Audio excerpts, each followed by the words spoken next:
Things are not always going to go your way in your boating day, like this crew's finding out here, but this one deservedly so. This crew was actually spotted breaking into a home and stealing $11,000 worth of jewelry early in the morning over in Washington. The crew escaped in an SUV, but local authorities found the SUV flipped over later, and the crew wound up trying to finish the heist in a rowboat. But as we can see, that didn't go their way, just like some of the things we'll see in this week's episode of Boating News of the Week. Our first story to make the boating news this week is going to take us over to the Kerch Strait, where this was the scene just a few days ago. And according to Russian transport agency, the aging river vessel Volgonaut 212 wound up sinking in a storm this past weekend, approximately 5 nautical miles outside the Kerch Strait.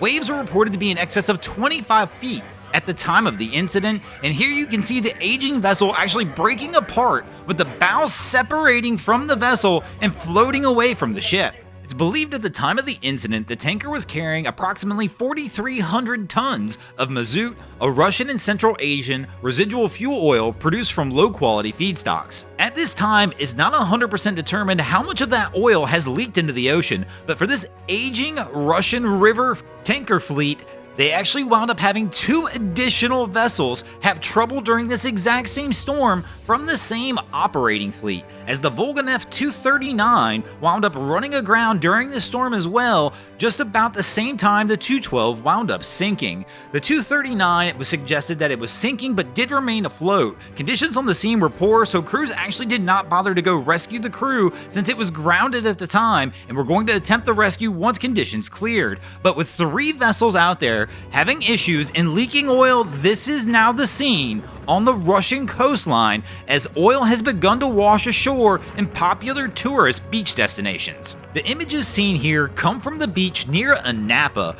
During the incident, the winds from the storm wound up actually pushing all the oil onto the Russian side of the Kerch Strait, covering approximately 15 miles of beach at this time in the sludge seen in the incident here. This is going to be a long cleanup, and we won't know the full ramifications of this one for some time to come.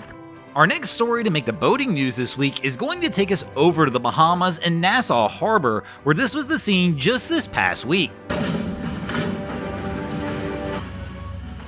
The images shown here actually depict the $12 million yacht Aurora actually making contact with one of Royal Caribbean's largest cruise ships, the Allure of the Seas. Bystanders claim that they witnessed the luxury vessel maneuvering in the harbor, but all of a sudden it turned toward the cruise ship and unexpectedly just continued to keep coming. Everybody was waiting for the vessel to turn away, and it just never happened, and wound up eventually colliding with the Allure of the Seas. Now, at this time, it's not 100% certain what exactly caused the incident, but one thing is pretty certain, and that is at 225,000 gross tons, at over 1,100 feet in length and 18 decks into the air, it's not that they didn't see the Allure of the Seas there, so it definitely has to either be mechanical failure or possible human error in this incident. Our next story to make the boating news this week is going to take us over to Florida, where this was the scene just this past week, when a Florida man went missing after rough waters wound up knocking him off his jet ski near St. Lucia Inlet.